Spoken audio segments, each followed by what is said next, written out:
నమస్తే, welcome to Suman TV. నేను మీ విష్ణు. ప్రస్తుతంతో పాటు senior stock market analyst and advisor A S Chakravarthi గారు ఉన్నారు. వారితో మాట్లాడదాం. నమస్తే చక్రవర్తి గారు. నమస్తే సార్. చక్రవర్తి గారు, ప్రీవియస్ వీడియోలో స్టాక్ మార్కెట్లోకి రావాలి అంటే మంచి నాలెడ్జ్తో రావాలి అన్నారు కదా.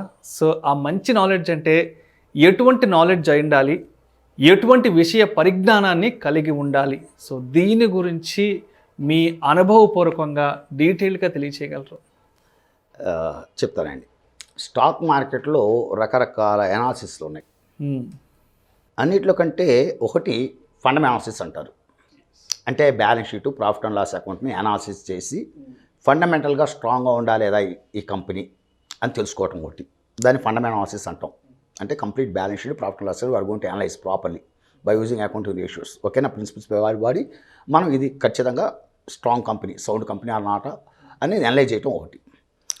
రెండోది టెక్నికల్ అనాలిసిస్.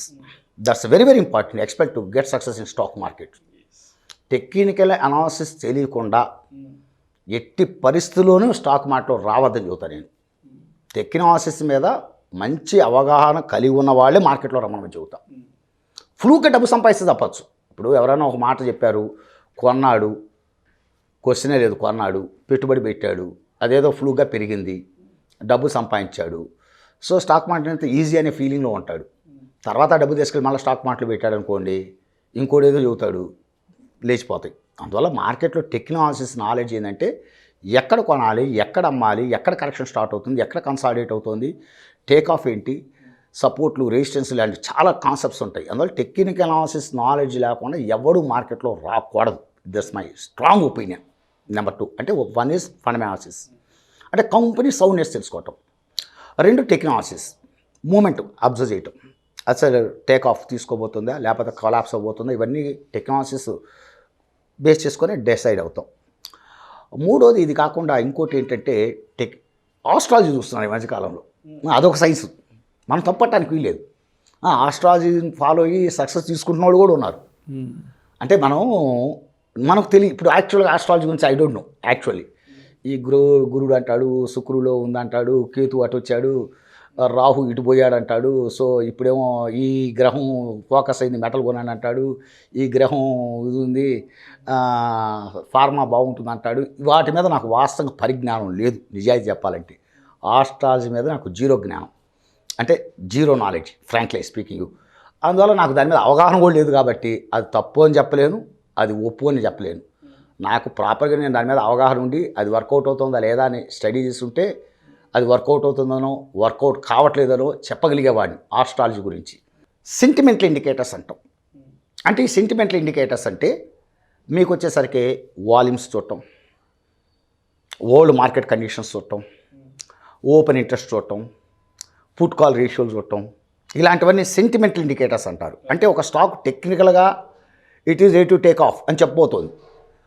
చెప్తున్నా కూడా అక్కడ వాల్యూమ్స్ ప్రాపర్గా పికప్ అయినాయా లేదా, డెలివరీస్ ప్రాపర్గా వస్తున్నాయా లేదా, వాళ్ళు ఓపెన్ ఇంట్రెస్ట్ బిల్డప్ అవుతుంది లేనిది, సో పుట్ కాల్ రేషియో ఎలా ఉంది, వాళ్ళు సెక్టార్ గ్రోత్ రేట్స్ ఎలా ఉన్నాయి, సెక్టార్ కోఆపరేట్ చేస్తుంది లేదా, ఇలాంటివన్నీ సెంటిమెంటల్ ఇండికేటర్ కింద తీసుకుంటాం. అంటే అదొక నాలెడ్జ్. ఇవన్నీ కాకుండా ఇంకోటి అర్థమెటిక్ క్యాలిక్యులేషన్స్ ఉన్నాయి, పీవర్డ్ పాయింట్స్ అంటారు. అది సైన్సే. అక్కడ కేవలం అర్థమెటిక్ క్యాలిక్యులేషన్స్. ఒక స్టాకు ఓపెన్, హై, లో, క్లోజ్, ఎక్కడ ఓపెన్ అయింది, ఓపెన్ హై ఎంత టచ్ చేసింది, లో ఎంత టచ్ చేసింది, క్లోజ్ ఎక్కడైంది, అది డే వైజ్గా చూసుకోవచ్చు. అంటే నిన్న చూస్తాం, ఇవాళ ఎలా ఉండబోతుందో ప్రిడిక్ట్ చేయొచ్చు. లేదు వీక్లీ చూడవచ్చు. అంటే ఈ వారంలో హై ఎంత, లో ఎంత, ఓపెన్ ఎక్కడ, క్లోజ్ ఎక్కడైందో చూసి నెక్స్ట్ వీక్ ఎలా ఉందో ప్రిడిక్ట్ చేయొచ్చు. లేదు ఒక మంత్లో చూస్తారు, 1 మంత్ ఎగ్జాక్ట్గా చూస్తారు. ఈ మంత్లో ఓపెన్ ఎక్కడైంది, హై ఎంత, లో ఎంత, క్లోజ్ ఎంత అయింది. సో కంప్లీట్ ఇస్తుంది అర్థమెటిక్ క్యాలిక్యులేషన్. అదొక సైన్స్. ఇవన్నీ different sciences. Technology fundamental analysis అంటే balance sheet, profit and loss account, company స్ట్రాంగ్గా ఉందా లేదా అని అనలైజ్ చేయటం. టెక్నాలజీస్ అంటే మూమెంట్ స్టార్ట్ అయిందా లేదా అని పట్టుకోవటం. సెంటిమెంట్ ఇండికేటర్స్ అంటే ఏంటి, దానికి లేవబోతున్నప్పుడు సపోర్టివ్గా ఉన్నాయా లేదా, ఇవన్నీ వాల్యూమ్స్, ఓపెన్ ఇంట్రెస్ట్లు, వాల్యూమ్స్ ప్రాపర్గా డెలివరీస్ పెరుగుతున్నాయా లేదా, ఇవన్నీ చూడటం ఒక పద్ధతి. 3 ఇవన్నీ అయిపోయిన తర్వాత ఇంకోటి ఏంటంటే పీవర్డ్ పాయింట్స్, అంటే arithmetic calculation, that is science. ఇంకోటి ఏంటంటే ఆస్ట్రాలజీ. మీద వాస్తవంగా నాకు అవగాహన లేదు. మీకు అవగాహన లేదు? నాకు అవగాహన లేదు. నిజాయితీ చెబుతూ నాకు ఆస్ట్రాల గురించి ఏమాత్రం అవగాహన లేదు. అది తప్ప రైట్ అని కూడా నేను డిసైడ్ చేయలేను. అది ఇప్పుడు నాకు దాని మీద అవగాహన ఉండి నేను ఆస్ట్రాలజీని అప్లై చేసుండి ఎస్ ఇది వర్కౌట్ అవుదనో ఎస్ ఇది వర్కౌట్ అవుతుందనో చెప్పడానికి నాకు ఆ నాలెడ్జ్ లేదు దాని మీద. అందులో కొంతమంది ఆస్ట్రాలజీ ఫాలో అవుతున్న వాళ్ళు ఉన్నారు, ఇంకో కొంతమంది గమ్మత్తు ఉన్నారు. ఇప్పుడు నేనున్నాను, technical analysis, fundamental and sentiment indicators 3 combination చూస్తా. కొంతమంది ఉన్నారు fundamentals, technical and astrology combination చూసేవాళ్ళు ఉన్నారు. ఎవడి ఐడియాలజీ వాళ్ళకు ఉంటుందని స్టాక్ మార్కెట్లో. అందువల్ల నీ ఐడియాలజీ రాంగ్ అని అనటానికి కుదరదు. సక్సెస్ తీసుకున్నావా లేదా, దట్స్ ఆల్. ఇక్కడ సక్సెస్ తీసుకున్నావంటే నీ ఐడియాలజీ కరెక్టు, ఫెయిల్ అయ్యావంటే నీ ideology wrong. It's a simple logic here. అందువల్ల ఇన్ని రకాల అనాలిసిస్లో బేసికల్గా మటుకు కనీసం మటుకు కొంత fundamental analysis, technical analysis, sentimental indicators, ఈ మూడిటి మీద అవగాహన లేకుండా స్టాక్ మార్కెట్లోకి రాకూడదు. And overall market economic conditions, అంటే ఓవరాల్ ఎకానమిక్ కండిషన్స్ అర్థం మీద అవగాహన ఉంచుకొని మార్కెట్లోకి వస్తే then 110% will get success, no doubt, clear. So అంతేగాని ఏదో భ్రమలు, ఇమాజినేషన్స్ అస్సలు ఇక్కడ స్టాక్ మార్కెట్లో ఏమి కుదరవు. నమ్మకాలు ఇవన్నీ ఏం పనికిరావు. మీకు proper it's science, technology is science and art. నీకు balance sheet, profit and loss account అనేది సైన్స్, అకౌంట్స్ అదో సైన్స్, పెద్ద science. Pivot points is science, arithmetic calculation అదే సైన్సే. సో ఇప్పుడు ఆస్ట్రాలజీ అనేటువంటిది కూడా సైన్స్ అనే వాళ్ళు కొంతమంది ఉన్నారు, అది మూఢత్వం అనే వాళ్ళు కొంతమంది ఉన్నారు. కొంతమంది మూఢత్వం అంటుంటారు హేతువాదులు, కొంతమంది ఏమో అద్భుతం అంటుంటారు సాంప్రదాయబద్ధమైన వాళ్ళు.